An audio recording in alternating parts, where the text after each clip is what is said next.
Yo, before we even start, look at this thing. Look. This is not the Land Cruiser your dad drove. This is not even the Land Cruiser your older brother was obsessed with.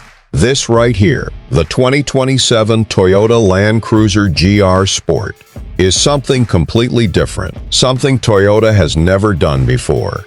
And yeah, I know the internet has been going absolutely insane over these leaked renders and early spy shots, so today we're breaking it all down. The looks, the power, the interior, what we think it's going to cost, and who it's going to bury in the process. Let's get into it. This is a performance statement. Up front, Toyota completely redesigned the face. Gone is the gentle, almost Lexus-like face of the older generations. Instead, you're getting this aggressive hexagonal grille. It's huge, it's bold, it's got Toyota spelled out in full across the center, like they want you to know exactly what you're looking at. The DRL signature is sharp and angular, almost like lightning bolts flanking the grille. Red accents bleed into the lower bumper, and the light bar running across the top of the hood. I mean, come on. That's not subtle. That's Toyota saying we're done being polite. From the side, that GR Sport red stripe running along the rocker panels is the detail that ties everything together. It's a thin line, but it pops so hard against the matte black. And those wheels, dark gunmetal multi-spoke wheels wrapped in BFGoodrich All-Terrain tires. Red brake calipers peeking through. You'd think this rolled straight off a rally stage into a showroom. The ride height is lifted compared to the standard 300 series. The wheel arches are massively flared, almost like they're daring you to go off-road and dare come back dirty. Around back, full-width LED tail bar, glowing Toyota lettering illuminated, rear diffuser with quad exhaust exits, and a proper roof spoiler. This is a truck that looks just as good walking away as it does coming toward you.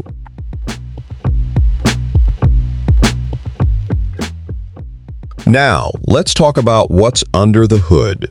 And this is where the rumors get really interesting. From what we're hearing, and look, nothing is fully confirmed yet, but the whispers from Toyota insiders and enthusiasts close to the development team are pointing toward a twin-turbocharged 3.5-liter V6, pushing somewhere in the neighborhood of 420 to 450 horsepower. That's paired with a 10-speed automatic transmission, full-time 4WD with a GR-tuned multi-terrain select system, and an electronically controlled rear locker.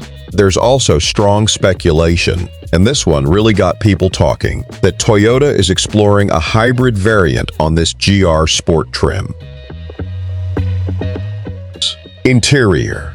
Oh my goodness. Interior. I've looked at a lot of high-end truck interiors in my life, but this feels like Toyota looked at everything Lexus was doing and said, nah, we're going past that. The GR Sport cabin is full black, with red stitching running through every surface, red seat belts, and not just regular red seat belts, these are proper GR Sport branded harness-style belts that feel like they belong in a race car. Carbon fiber trim on the dash and center console. GR Sport logo stitched into the headrests on every seat. The dashboard is dominated by dual widescreen displays, a digital instrument cluster, and a touchscreen infotainment setup side by side, seamlessly integrated into this dark, angled dashboard architecture. The steering wheel is a flat-bottom design, thick and grippy, Toyota logo center, GR badge on the spoke. Ambient lighting runs a thin red line across the width of the dashboard. And then the second row, and this is where Land Cruiser does something the GR performance crowd usually doesn't bother with. You have captain's chairs, reclining with GR headrests, rear seat entertainment screens mounted on the front seat backs, dedicated climate controls for the rear passengers. This is a 7-seat luxury performance SUV. You can go fast, you can go off-road, and your whole family rides in business class. The panoramic sunroof floods the entire cabin with light when you want it. The materials are a mix of Alcantara-style soft suede on the seats, carbon fiber accents, and premium leather. Nothing about this interior feels like a work truck. It feels like a GT car that happens to have a body-on-frame setup. Now, price, because everybody always wants to know, what's this gonna cost me? All right, based on where the current Land Cruiser GR Sport sits globally, and in markets like the Middle East and Southeast Asia, where this truck is absolutely massive, and adding in the performance upgrades we're expecting, we're looking at a starting price somewhere around $90,000 to $100,000 US. Competitors. Who's scared right now? Ford Bronco Raptor. Strong, capable truck, loyal fan base, but it doesn't have the luxury pedigree or the three-row configuration. It plays a different game. Land Rover Defender V8. Now that's a real competitor. Same sort of vibe, matte colors, off-road credibility, premium interior, performance upgrades. The Defender V8 makes 518 horsepower and starts around $115,000. Serious competitor. But it doesn't have the global reliability reputation that Toyota carries. Mercedes-Benz G-Class AMG. That's the elephant in the room, isn't it? The G-Wagon is the OG status symbol. The AMG G63 makes 577 horsepower and costs around $180,000. But here's the thing. Toyota is aiming this Land Cruiser GR Sport at the person who doesn't want to pay G-Wagon money, but still wants that level of presence. And honestly, looking at these images, they might pull it off. Look, the 2027 Toyota Land Cruiser GR Sport is shaping up to be one of the most exciting vehicles Toyota has ever built. Not just for the off-road crowd, not just for the luxury truck crowd, but for everyone who looks at the world and says, I want capability and style and power and space for my family.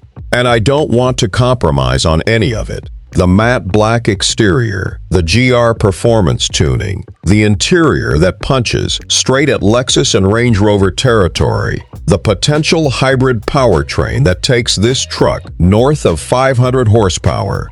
This is Toyota swinging for the fences. And based on everything we've seen and heard, they might just hit it out of the park. Pricing starts around $90 to $100K. Full options north of $110. It's going to be exclusive. It's going to be hard to get. And it is going to turn heads everywhere it goes. Is this the new king of the performance SUV segment? Drop your thoughts in the comments right now. I genuinely want to hear where you guys land on this one.